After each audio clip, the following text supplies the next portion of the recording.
ကဲကျွန်တော်ဒီနေ့ဒီ Redmi 9A ဖုန်းကို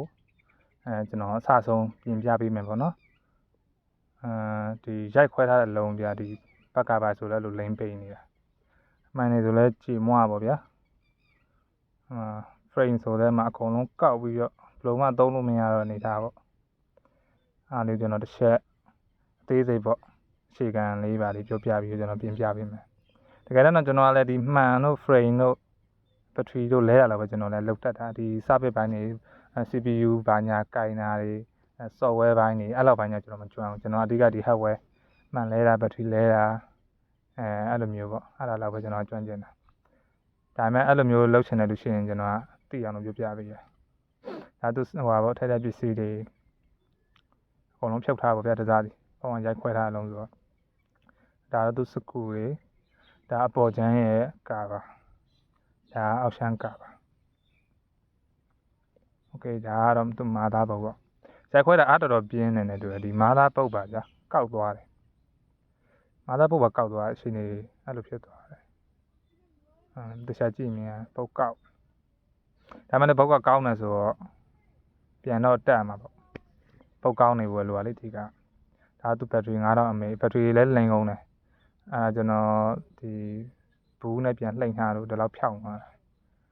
တော့9000 mAh သူဘက်ထရီပါမယ်ပြင်ပါအောင်လဲဆိုတော့ဒီအောက်ရှမ်းအောက်သင်းပေါက်ရဲ့ဒီအပေါ်ပေါ့ main ပုတ်ကိုတွဲတဲ့ကြိုးပါမယ် circuit ပုတ်အောက်ရှမ်းပါမယ်ပြီးရင်ဒါသူ့ရဲ့ main camera 30 megapixel လားမသိဘူးသူအဲ့လုံးဝ main camera အဲ့ camera လဲဝါးသွားတယ်ဗျာသူလားသူရိုက်ခွဲတာအားတော်ပြင်းတယ်ဒါသူ selfie camera 5 megapixel ကျွန်တော်လည်းပြင်ပြီးမှသိတာဒီ camera ဝါးသွားတယ်အပြင်လို့ဒါသူ earpiece speaker ပေါ့ကျွန်တော်ဖုန်းပြောရင်ဒီနာနာကပ်ပြီးတော့နားထောင်တဲ့ speaker ပေါ့အဲ speaker လေးရတာလေးမတူငုတ်လေးနှစ်ငုတ်ပါအငုတ်တွေကလည်းပြန်ပြီးဖြောက်ထားတာကောက်ကုန်လို့ဒါကျွန်တော်တို့ဖုန်းပြင်တဲ့လူတိုင်းအများနဲ့မေ့တတ်တယ်ဒီမှန်လဲပြီဆိုရင်အဲဒီမှန်အောက်မှာအဲဒီကောင်လေးအရင်ကော်နဲ့ကတ်ရတယ်ပြီးတော့မှပေါ့မှန်အောက်သွား LCD frame နဲ့ပေါ့အဲ့ဒါကိုမေ့ကြံခဲ့လို့ကျွန်တော်မှန်လဲအဲဘာတိုင်ပတ်ဘူးပဲအဲ့လုံးဝမေ့လို့မရဘူးเนาะမေ့လို့ရှိရင်အဲ့ဒီကောင်နဲ့အမှုံတွေမွားအကုန်ဝင်မှာအဲ့ဒီ earpiece speaker တွေဒါသူ power ကြိုး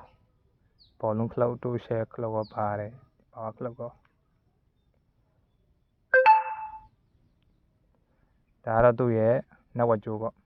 အဲ့ဒီကြိုးပြတ်တာတို့ဘာတို့ဖြစ်လို့ရှိရင် line ဆွဲရတိတိတတ်ကြာတယ်အနေနဲ့ line တိတိတတ်ကြာပြီးတော့ line ဆွဲရမကောင်းတဲ့ပုံစံတွေပဲဖြစ်တယ်အဲ့သူ့ network ကြိုးပေါ့သူဒီမာသားပုံနဲ့အောက်ရှမ်းတွေကိုဆက်ထားတဲ့ကြိုးကဲဒါကတော့ကျွန်တော်ဝယ်ထားတဲ့သူ့နောက်လိုက်ပစ္စည်းပေါ့ဒါဆိုကျွန်တော်ကာဗာဝယ်ထားတယ်ကင်းကောင်တစ်စိတ်ကပဲကျွန်တော် quality ကောင်းတာဟာအမာသားပေါ့ဗျာတော်တော်ပြော့နေကြတော့အယောင်ဝါသွားတာတွေပါတွေအဲ့လိုဖြစ်တယ်ဒါသူအမာသား quality ကောင်းတာဒါသူစင်းအိမ်ပေါ့သူ original ကာဗာအပြာဆိုတော့သူစင်းအိမ်ကလည်းရှာမတွေ့တော့အားနဲ့ကျွန်တော်ကအနက်ရောင်ပြောင်းလိုက်တယ်ဗျာယောက်ျားလေးကင်ပါဆိုအနက်ရောင်ပြောင်းတယ်ပြီးတော့စင်းအိမ်ကိုလည်းအနက်ဘက်မှာလိုက်တယ်ဒီကာဗာမှာတဲ့အခါမှာသူကစင်းအိမ်မထည့်ပေးဘူးpower cloud လောက်ပဲသူတို့ထည့်ပေးတယ်အတန်တိုး share cloud တွေအဲ့လိုမျိုးတွေလောက်ပဲပါတာဒီစင်းအိမ်ကြောင်မထည့်ပေးဘူးဒါသူကာပါပေါ့အမဲရောင်လေးပဲမှားလိုက်တယ်ဒါသူအတန်တိုး share cloud power volume ဒါသူအပေါ်ချမ်းတကယ်တမ်းတော့မှားကြမလို့ဗျာသူ original ရှိပြီးသားဒါပေမဲ့ကျွန်တော်ကဒီကင်မရာကွဲသွားတယ်ဒီကင်မရာလေးကမှန်လေးကွဲသွားအဲ့ကင်မရာမှန်လေးမှာရင်တိတက်အောင်ဘတ်450ဆိုတော့မထူးတော့ဆိုပြီးတော့ဒီလိုတွဲရပါတာပဲမှားလိုက်တော့ဒါပေမဲ့ quality ကတော့ original တော့မကောင်းဘူးဗျာသူအဲ့ကော်သားတွေပိုနေတာရှိတယ်ဘေးနှခမ်းသားမှာအစွန်းတွေထွက်နေတာရှိတယ်အဲ့ဒါကြီးကျွန်တော်ဓာတ်နဲ့ပြန်လှီးထုတ်ရတယ်ဒါတော့သူ frame ပေါ့ frame မှာလည်းအဲ့လိုပဲကော်သားတွေပိုနေတာပါတယ်မလို့အဖက်နဲ့အဲ့ဒီမှာဘေးမှာအသားတွေထွက်နေရတယ်အဲ့ဒါကြောင့်လှီးထုတ်ရတယ်အဲ့လိုမှလှီးမထုံကျွန်တော်ပြန်တက်လို့ရှိရင်အသားမကျဘူးပေါ့အဲ့လိုနှိပ်လိုက်တာနဲ့ခွတ်ဆိုပြီးတော့အဲ့လိုဝင်ကြဖြစ်ရမယ်နဲ့မကြတော့အဲ့လိုကော်သားပိုနေကျွန်တော်လိုက်လှီးထုတ်ရတယ်နောက်လိုက်ပစ္စည်းဆိုတော့လည်းနောက်လိုက်ပစ္စည်းပေါ့ဗျာ original quality တော့မရှိဘူးပေါ့ဒါကတော့ကျွန်တော်မှန်ဆိုလဲ quality ကောင်းတာတုံးလိုက်တယ် leaflet ပေါ့ leaflet တို့ KBS တို့တခြား Bosoni တို့ဘာလို့အများကြီးရှိတယ်အကောင်တွေပဲသုံးနေကြတယ်တချို့ budget ဟွာရှိတယ်ဒါပေမဲ့အဲ့လိုထိခိုက်မခံဘူးဗျာ အဲ့လိုကျိုးပြအောက်ထဲကိုနည်းနည်းကော်ရည်ဝင်တာနဲ့အဲ့လိုကြောင်နေတာတွေအဲ့လို frame ကောက်နေတဲ့အဲ့လိုရိုက်ခွဲထားတဲ့ frame ပေါ့အဲ့လို frame ကိုသွားတင်လိုက်ရင်လစ်သွားတာရှိတယ်ဒီကြမ်းမခံဒီကောင်တွေတော့ quality ကောင်းတယ်သူပေးရစီတက်နေပေါ့ဒီကောင်သူ့ဘာလဲပါတယ်ဗျမှန်မကွဲလဲသူ့အောင်သူတစ်ခါတည်းပါပြီးသားမှန်မကွဲလဲဝယ်ကြမလို့တော့မှန်မကွဲရောအကုန်ပါပြီးသားသူ့မှန်မကွဲလဲအဲ့လိုဖြစ်တယ်လို့ထည့်ပေးရတာမဟုတ်ဘူးဒီ quality ဆိုးလို့ပြောမှာပေါ့ကောင်းတယ်ပေါ့ကျွန်တော်ဗီဒီယိုရှေ့မှာဆိုလို့မလိုအပ်တာလေးကျွန်တော်ဖြတ်ချလိုက်မယ်နော်လောဆယ်ဒီမှာဒီမှန်မှာသူအဲ့လိုကျိုးပြားလေးတွေတခြားလုပ်ပေးရတယ်ဒီအောက်ဆန်းသွားတဲ့ကျိုးပြားလေးဆိုလဲသူအဲ့မှာသူကျိုးလေးတွေ့ပေးထားတယ်ဘာလို့ဆိုတော့ဒီ frame နဲ့ထည့်တဲ့အခါမှာအကောင်တွေကထည့်ရလက်ဝင်တယ်အဲ့သူကကျိုးလေးရှည်လေးလုပ်ပေးထားတယ်အဲ့မှာကျွန်တော်ဥပမာထည့်ပြပေးတာထည့်တဲ့အခါမှာဘယ်လိုအဆင်ပြေလဲဆိုတော့အဲ့လိုမျိုးတော်တော် brand တွေမှာမပါကြဘူးquality တိတ်မကောင်းတဲ့ brand တွေအဲ့လိုမထည့်ပေးဘူးတိတ်မလုပ်ပေးဘူးပေါ့ဗျာဒီကောင်နဲ့လုံးဝအတိအကျလုပ်ပေးအဲ့လိုမျိုးပေါ့အဲ့လိုမျိုးထည့်တော့ကော်အထဲမှာကော်ဖြည့်ထားပြီဆိုရင်အဲ့လိုမျိုးမြန်မာစံနဲ့ထည့်လိုက်တော့ပိုအဆင်ပြေတယ်နောက်ဆိုနှခမ်းတွေပါသွားထိရင်အဲ့လိုကော်လျှောက်သွားလို့အားဆိုရင်အဆင်မပြေဘူးပြီးတော့ကျွန်တော်မှန်လဲကြုံရတဲ့ပြဿနာရှိတယ်ဘာလဲဆိုတော့နောက်လိုက်မှန်နေတာသူ original အဲ့ဒီ frame ပေါ့ original frame မဟုတ်တော့မှပဲနောက်လိုက် frame ပဲဖြစ်အဲ့လိုကွက်တိကြတာနဲတယ်အဲ့လိုဘေးသားလေးပုံနေတာတို့ဟိုတောင်းလေးမှနည်းနည်းဟနေတာတို့အဲ့လိုအများနဲ့ဖြစ်တယ်ဒါမှလည်းမတက်နိုင်ဘူးဗျနောက်လိုက်ဆိုတော့နောက်လိုက်ပဲအဲ့လိုပဲလောက်ရတာဒါကျွန်တော်မှားထားတဲ့ပစ္စည်းတွေပေါ့မှားထားတဲ့ပစ္စည်းတွေဟိုဘက်မှာကျွန်တော်လုံးဝပစ္စည်းအကုန်လုံးခါချပြီးတော့တကယ်တော့ပြင်မြန်တယ်လေနိုင်ကွက်အလုံးစုံပြင်တနိုင်ဆိုပြီးပြီဒါမဲ့ဒီမှာကျွန်တော်ဗီဒီယိုရိုင်းပြင်လာဆိုအချိန်တော့နည်းနည်းပုတ်တော့ဒီကလည်းအဲ့ဒီကျွန်တော်လိုမျိုးလိုနေပါလောက်ချင်တဲ့လူဒါမှမဟုတ်လို့လောက်ရမှာကြောက်နေလူရောရမှာကြောက်တော့ပါလို့အဲ့လိုမျိုးဖြစ်နေဆိုပြီးကျွန်တော်ဆောင်းရချောင်းလေးပြောပြပေးနေတာပေါ့အဲ့ဒီဟွာလေးရတယ်ခွာတယ် plastic လေးရမခွာရင်ဘာဖြစ်တော့ဆိုတော့အဲ့လိုမှန်အဲ့လို test မကောင်းတာပဲဖြစ်တယ်ပတ်ပြေးနေရတော့ပါလို့အဲ့ကောင်လေးခွာတယ်ကြီးစိုက်ပြီးတော့ခွာပြီးရင်အဲ့ဒီကျိုးပြားကိုအပေါ်ရသလောက်ဖိပြီးတော့ကတ်အဲ့လိုချက်ချင်းမကတ်ပြင်းအပေါ်တွန်းပြီးတော့မှအသားလေးကတ်အောက်သားရောက်သွားကျွန်တော်တို့ဒီမှန်တဲ့ frame နဲ့ထည့်တဲ့ခါမှာအောက်ဘောင်နဲ့ဒီကျိုးပြားနဲ့တိုက်ပြီးတော့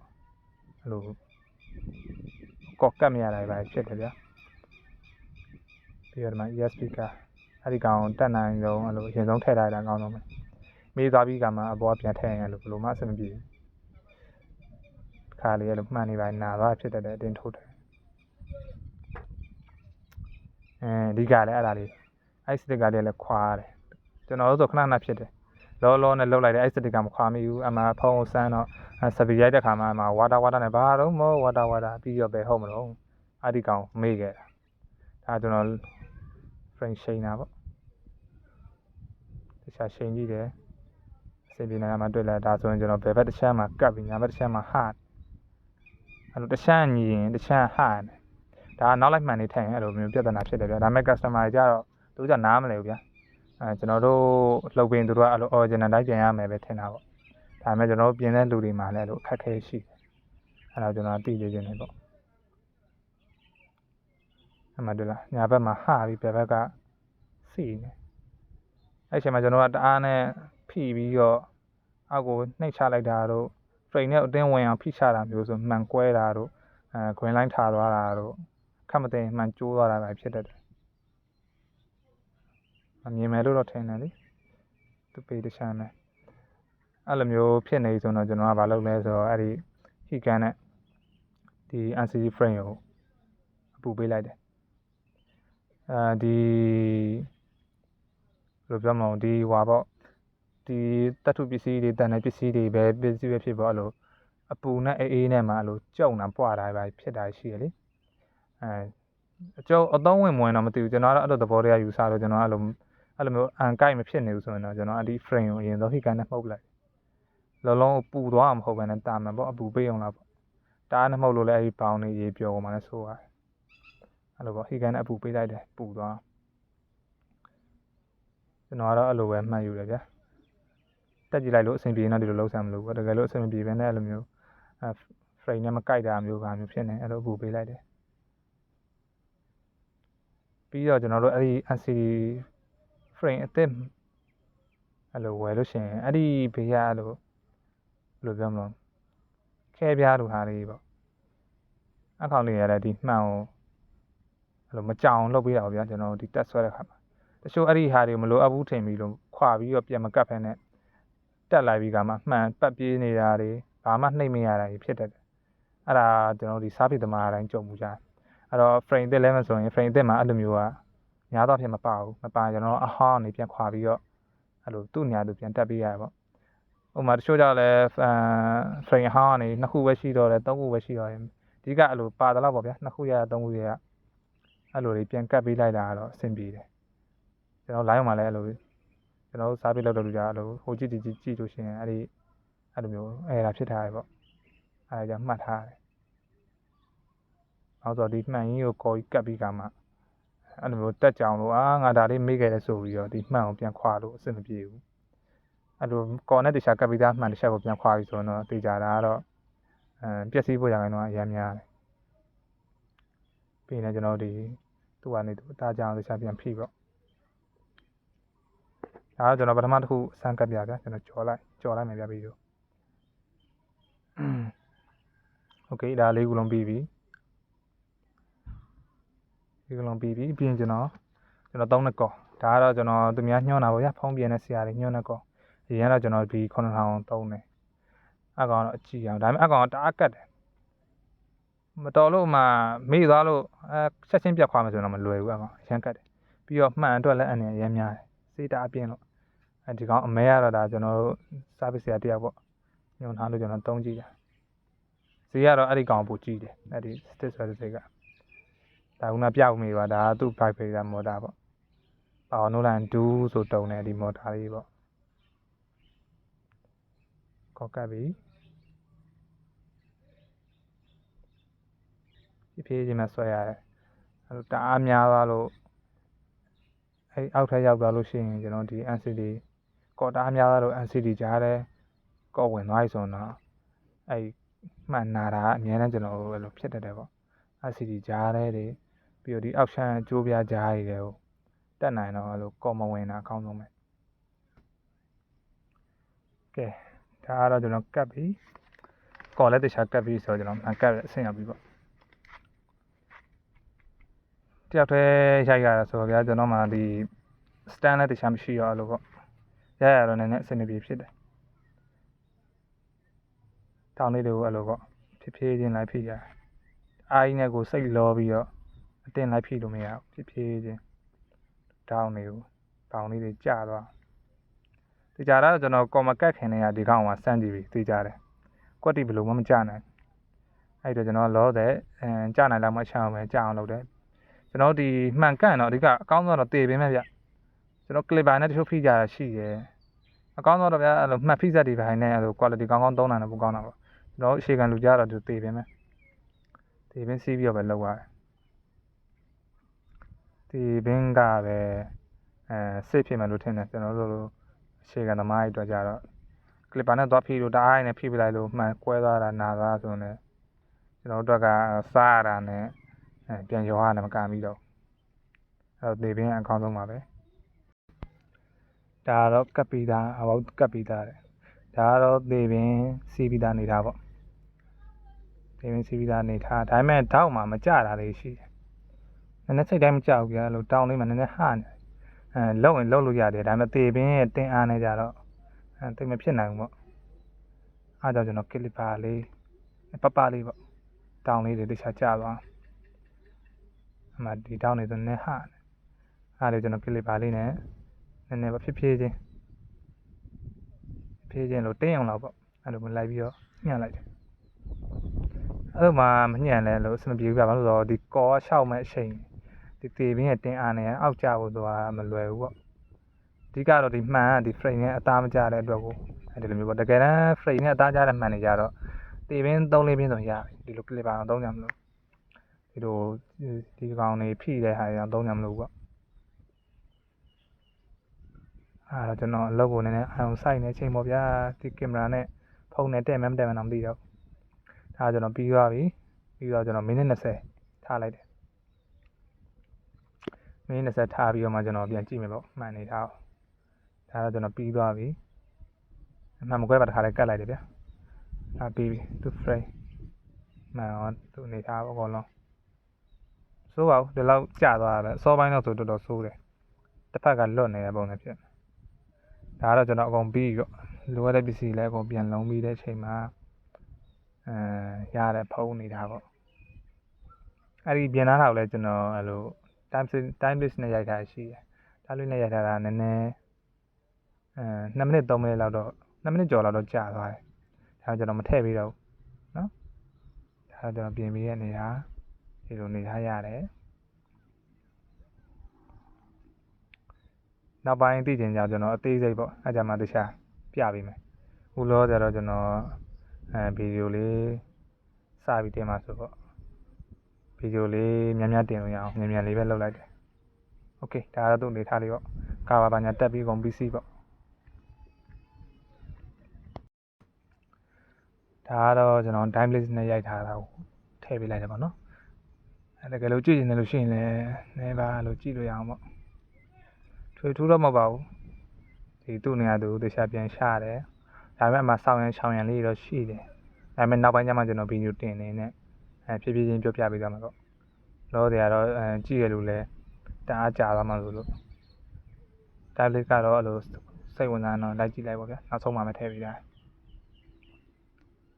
ဒီကကျွန်တော်ဖုန်းပြင်တဲ့နေရာမှာဗာလဲဆိုတော့အတွေ့အကြုံကယူရတယ်ဘာတင်တန်းမှမတက်ထားတဲ့လူပဲဖြစ်ဖြစ်တင်တန်းတက်ထားတဲ့လူပဲဖြစ်ဖြစ်တင်တန်းတက်တဲ့လူဆိုလဲတက်တဲ့လူကတင်တန်းမှာအတွေ့အကြုံရတယ်အမားတွေအစုခံရတာငေါက်ခံရတာတွေဆဲခံရတာတွေရှိမယ်ကျွန်တော်တို့ဒီဘာမှမတက်တဲ့လူဆိုရင်လည်းရောရတာရှိတယ်မျက်နှာပူစရာကိစ္စတွေကိုကလှုပ်ပေးလိုက်တယ်ဒါပေမဲ့သူ့လက်ထက်ရောက်မှတစ်ခုဖြစ်သွားတယ်ကိုလှုပ်တော့အကောင်သူ့ရှိရောက်တော့မှကိုလဲပြလိုက်တဲ့မှန်ကြီးကထဖောက်သွားတယ်အဲ့လိုမျိုးပေါ့အစုံပေါ့ဗျာမျိုးစုံကြိုးခုံတာပေါ့အဲ့လိုမျိုးရှိတယ်အဲ့တော့ဒီဘယ်အလုပ်ပဲဖြစ်ဖြစ်ပေါ့အသက်မွေးကြောင်းတစ်ခုလုပ်ပြီဆိုရင်အမှားတော့ရှိတယ်အဲ့ဒီအမှားကိုအဲ့လိုကြီးမှားသွားလို့မလုပ်တော့ဘူးကွာဆိုပြီးတော့နေတော့သိကြတယ်ဘာမှတင်လို့ရမှာမဟုတ်ဘာမှလည်းတက်မှာမဟုတ်မှားမှသိကြတယ်ကျွန်တော်အခုဖုန်းပြင်နေကျွန်တော်ဆိုလဲအဲ့လိုလွဲတာပဲမှန်တစ်ချက်ကြော်လိုက်ရတာရှိတယ်ပစ္စည်းမှားလို့ရောရတာရှိတယ်ဝယ်လိုက်တာကိုကပေါ့ပေါ့ရောနဲ့မှားလိုက်တာမှန်မျိုးစားလွဲပြီးတော့အမှန်ကြီးဘာမှလုပ်မရလို့ဒီတိုင်းထားရတာရှိတယ်ပြီးတော့ကိုကအဲ့လိုသူတို့စေတနာနဲ့ရိုက်ခွဲလာတဲ့အလုံးအမှန်လေးကိုကိုယ့်အကိုပြန်ဖြောင်းပြီးတော့ဘယ်ဖုံးမှမဆိုဗျာဒီ frame တွေကရိုက်ခွဲလိုက်ပြီးဆိုရင် frame ကောက်သွားပြီဆိုရင်ပြန်ဖြောင်းရင် original တိုင်းပြန်ဖြောင်းဆိုတော့မလွယ်ဘူးပြီးတော့ကျွန်တော်တို့မှန်ဆိုတာက rubber လည်းမဟုတ်ဘူးဗျာအဲ့လိုမျိုးကောက်နေတဲ့အရာတွေပေါ့မငြင်ညာတဲ့အရာတွေပေါ့သွားပြီးတင်လိုက်အချိန်မီးပြတ်သွားနိုင်တယ်ဒါပေမဲ့တချို့ကြောင့်လည်းနားမလဲဘူးပတ်စံကြလည်းအဆင်မပြေဘူးအဲ့တော့ကျွန်တော်တို့တတ်တာပါစေငါမုံမိုးလောက်ဖုံးလက်ခနေပါစားဖို့တော့ဖို့အေးဖို့လောက်ရရင်တော်ပါပြီဆိုပြီးတော့လက်ခွဲလာလုံးမှန်မဲမှားတယ်မှားပြီးမှန်မကွဲတော့ကိုချီကမှန်မကွဲကတ်ပေးလိုက်တယ်ပတ်စံကုန်ပါဆိုလို့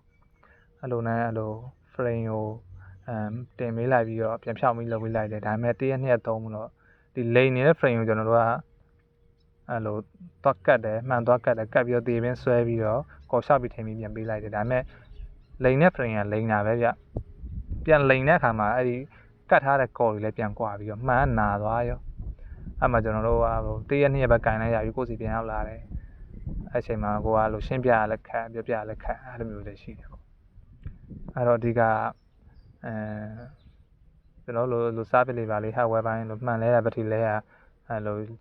လုံးမဲ့လို့ရှိရင်လောက်ပေါ့အဲ့ဒီလောက်ရင်းကနေပဲအတွေ့အကြုံရတာဆိုတော့ဘယ်ရာမှကြိုပြောလို့မရဘူးကျွန်တော်ဆိုလဲလောက်ရင်းနဲ့မှအတွေ့အကြုံရလာတယ်ကျွန်တော်ဖုန်းဆက်တာပြင်တော့တဘာမှမရှိဘူးအဲ့ဒီမှန်ဝယ်ရင်မှန်ဝယ်လို့ပါလာတဲ့စကူလေးတွေ